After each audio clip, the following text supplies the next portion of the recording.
it's made me more responsible in a sense of, right, I can't go out every weekend. I have to make sure that I don't overspend for every single dinner. Listen, I used to love Novikov, but I can't go there anymore, you know?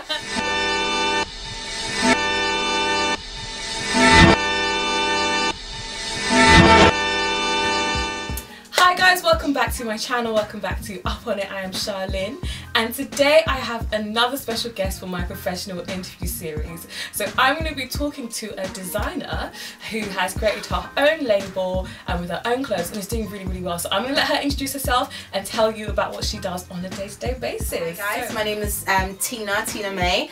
As she already mentioned, I run my own label, and the label's name is Chulo, official Chulo, on Instagram.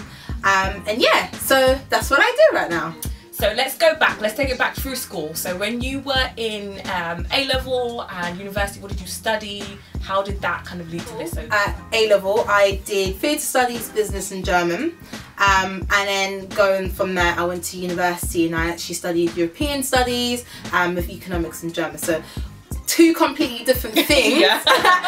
But let me tell you a little story what happened. I always felt like I wasn't sure as to what I wanted to do, completely sure as to what I wanted to do. So I always picked subjects that I enjoyed doing, especially at A-level. So then moving forward to university, I was still a little bit in that little never line grey areas, and what do I want to do? I don't think I want to go into maths or a science-based subject. I wanted to do something that I would enjoy and that would kind of give me all the skills that I would need. And European studies kind of did that for me, because I got so much information on so many different types of subjects, which I think was politics and economics. Exactly, which is perfect for me, because I got to do a little bit of politics, I got to do a little bit of economics, I got to do a language, which was really important to me.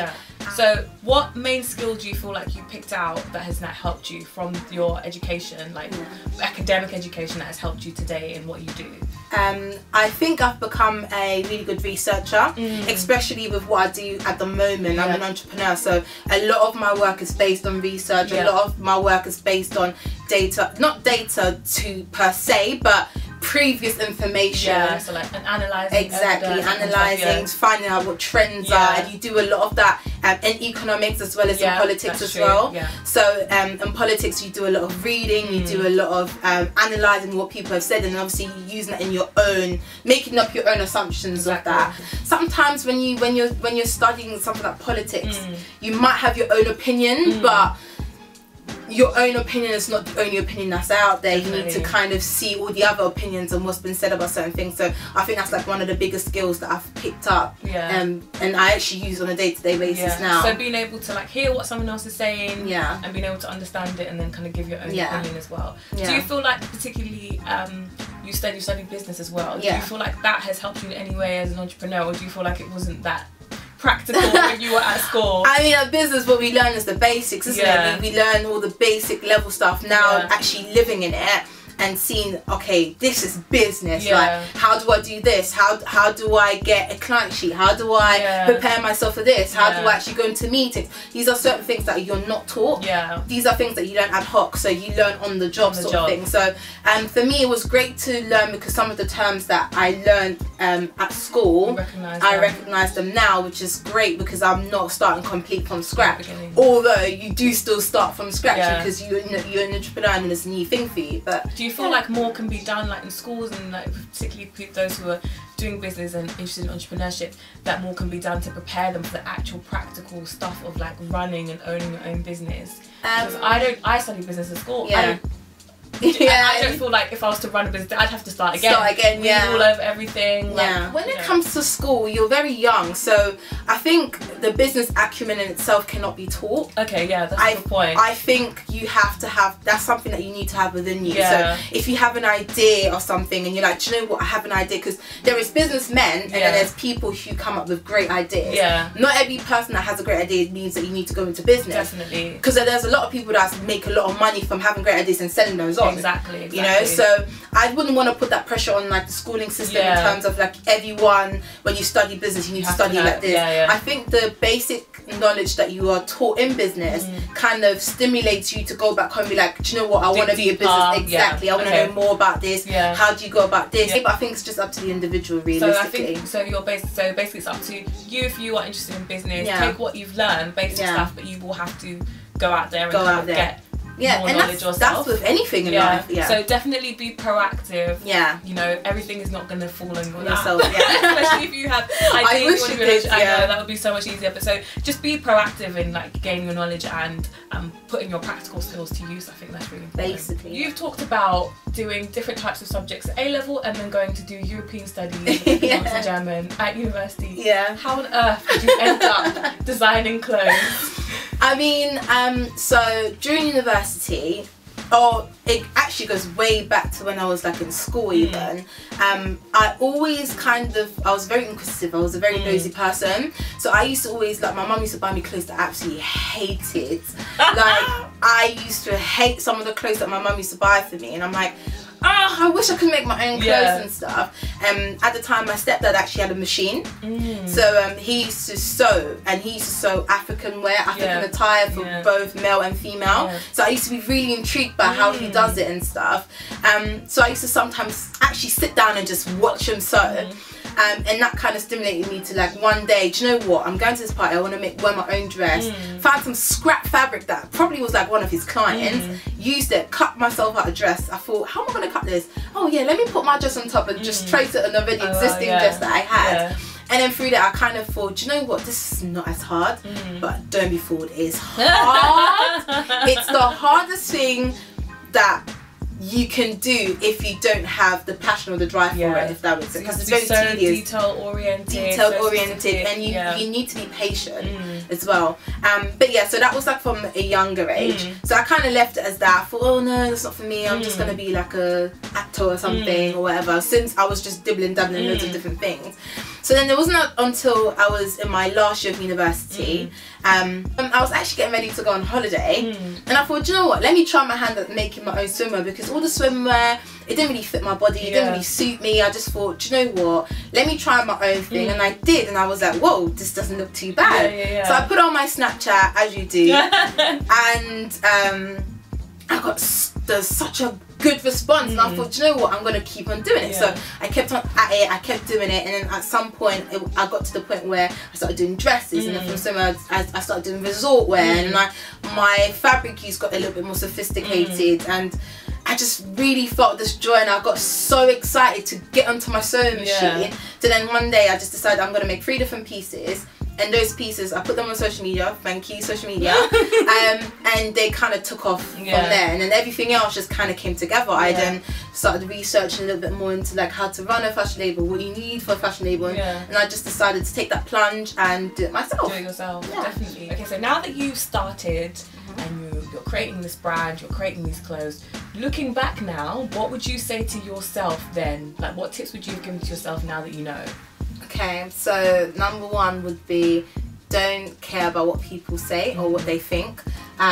Just always stay focused on your own vision, because the moment you start listening to person X and person Y, that starts to really affect the way you see your own creativity and the way you handle yourself as well. Because one thing for me is you always got to be original and stay true to who you are, because those people will never see your vision realistically. So the worst thing you could ever do is listening to them. Of course, take on board criticism and take on board constructive criticism, and just take on board perspectives, but don't let that kind of guide you or derail you from what you truly want to do.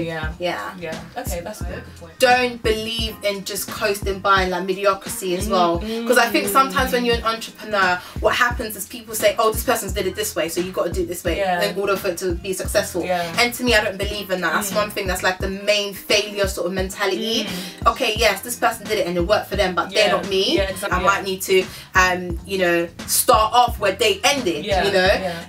And that's one of the things that I think a lot of people always seem to get wrong. They feel like the blueprint is already there for me, so let me follow it, and then they kind of just coast along, so you're not really learning anything. The funniest thing is, for me, I feel like as human beings, we need to be able to bring something new to the table that somebody after you can learn and take on and then apply. How amazing would that be, that if you create something and other people are learning from what you created? Exactly. So for me, that's the main thing, and I would say that, oh, it's not a failure, but it was something that I was always kind of, that mediocrity stuff, like that, it's not for you. Don't do it, don't be mediocre. You have all been equipped to be the best, excellent, and be the best that we can be. Particularly in the kind of work that you do, you can't be mediocre. You're creating pieces that people are going to wear on their bodies. And so for anybody who wants to be design, who wants to be in the creative industry, you can't coast along. You have to put yourself in every single thing that you create. There is no longevity in mediocrity. From even being new, you've managed to create something that is clearly very relevant and impacting society. Do you know what I mean? Oh, thank you. I think, like I said, for anyone wanting to do anything in any creative industry, learn from what's already there, but also put your own spin on it. Definitely. Always remember that everyone's journey is completely different. I know it's so cliche, and I know a lot of people always say it, but your journey, your individual journey is different from mine. It's different from Chanel's. It's different from Versace or Roberto Cavalli. We are not the same. So our audiences may be the same, may not be the same. So, and you also need to remember that we're in an ever evolving sort of society in the community, you know. So one thing that may have worked last week, it's not going to work this week. So yeah, like I said, mediocrity and coasting along, it's not a thing that you should ever get comfortable with. You should always be ready to go out your comfort zone and learn new things, but also apply new things. Always work with the, okay, cool, people after me, how are they now going to use what I did? Definitely. So it's about leaving a legacy and like establishing something that continues after you, really. Yeah, like, definitely. And something people can learn from and take from as well. That's really, really important. So when you were a teenager, so think back now, don't want to put your age out there, but a long time think back a few years ago. Did you think this is what you'd be doing, and what did you actually think you would be doing at that time? First and foremost, absolutely not. I would have never thought I would be designing, making clothes and stuff, because I always thought I was going to be an actress or a TV presenter. That was what I really wanted to do from a young age. Everyone that knows me knows that about me. I was like, yeah, I'm going to win all the Oscars and stuff, but no. So I'm glad I am doing it now, because in a way it is still that I'm creating identities and I'm creating looks for people. So I'm using my imagination to draw from a character or personality and then creating a look as to what they would be wearing. So it's kind of lacing the two together still, which I'm so happy about, because not many people can say that they can do something that, or they can lay something that they dreamt about when they were younger and actually doing it now. So definitely. It's a good combination of both. What would you say is the best part about your work and about being an entrepreneur? What do you enjoy the most about all of that process? Okay, being an entrepreneur is I'm learning so much about business. Now I look at some people that I used to look up to, and I'm like, right, now I understand what I used to look up to. I'm doing the same thing as you did. Doing the work that I do now, one thing that I absolutely love about it is the fact that it's for me. It's something I enjoy doing. It's my passion. So when you get to live out a passion or a passion hobby, for example, and now I'm actually, you know, making money from my passion hobby, it's something that's like what you want, isn't it? Exactly. It's like the best feeling. However, now it's become more than just a hobby. It's become something that, okay, right, I'm taking this so serious now that I know that I want to be doing this for the next 5, 10, 20, 30 years. You know, I want to build something that a lot of people are going to write case studies about. That's the aim that I have. So that's something that I absolutely love about my work, the fact that I'm creating something for myself that I can look back at and be like, do you know what, I did that. I also love the fact that I'm so independent now. Like I don't depend on anyone telling me in terms of like, this is run your business this way and you have to do this and come in at this time, reply to this, no. And I'm not saying anyone who enjoys that there's something wrong with you. I'm not saying that at all, because everyone's different. It's made me more responsible in the sense of, right, I can't go out every weekend. I have to make sure that I don't overspend for every single dinner. Listen, I used to love Novikov, but I can't go there anymore. You know, because of the creative side of things that I love about my job is the fact that I get to be creative and I get to mingle with other like-minded creators as well. Who models success for you? What does that mean to you, being successful? I think being successful for me personally is doing something that has an impact. I think doing something and leaving something behind, and I'd love for someone to be like, oh, I saw your Canary 2-piece last year and that kind of inspired me to do this. That was the one that blew up. That's the one that everyone's always telling me about. But yeah, so that, you know, that's success to me. But then at the same time, I also see people like Kona Walker, and she is an age mate of mine. Wish we were mates, but she's just an age mate. And I feel like what she's managed to achieve at her young age is so amazing. Something that started for her teaching little girls or young girls how to dress like celebrities, and now she's actually gone as far as dressing celebrities and setting the new trends that are coming out, you know. I think in general success just means kind of consistently exceeding expectations. Because to me personally, I feel like who wouldn't want someone to say, I love what you did last year, but this year you've topped it. That's really, really good, guys. That's so much like good information, and now kind of bringing it in specifically as people want to get into design, into fashion. What would be your top 3 tips that you would give them at this point? Top 3 tips? Yeah. Top 3 tips would be find your niche or find your design aesthetic. That's very important. Don't start anything before you really know what kind of designs you want to do, what style you want to go for. And tip number 2 would be do a lot of research. A lot of research needs to be done in terms of like what kind of fabric choices you want to do, you know, what kind of threads there are, what's pattern cutting, you know, like all these basic things, kind of acquaint yourself with them. And then number 3 would be to legit just do you. I keep saying it, but just be yourself in all that you do, because when you're yourself, people gravitate to that more, and it makes everything a little bit more worth your while, and you have more fun. Because never forget the fun in whatever it is that you're doing. You know, anything creative needs to be fun. So yeah, those are my 3 tips. That's really, really good. Okay, so Chulo, for those of you guys who haven't seen, I'm going to link it below so you can go and have a look, is very kind of colourful, very resort piece. Holiday makes you feel very glam. It's very kind of bright, and you know, you feel, you know, So if you imagine you're wearing a Chulo piece, you're on holiday, you're in, I don't know, Mykonos or somewhere, walking down, what are the top 3 songs you think would be on your playlist? Ooh, that's a hard one. See, now if I was in Mykonos, I would be listening to maybe some Mr. Easy, you know, a little bit of Leg Over. Why not?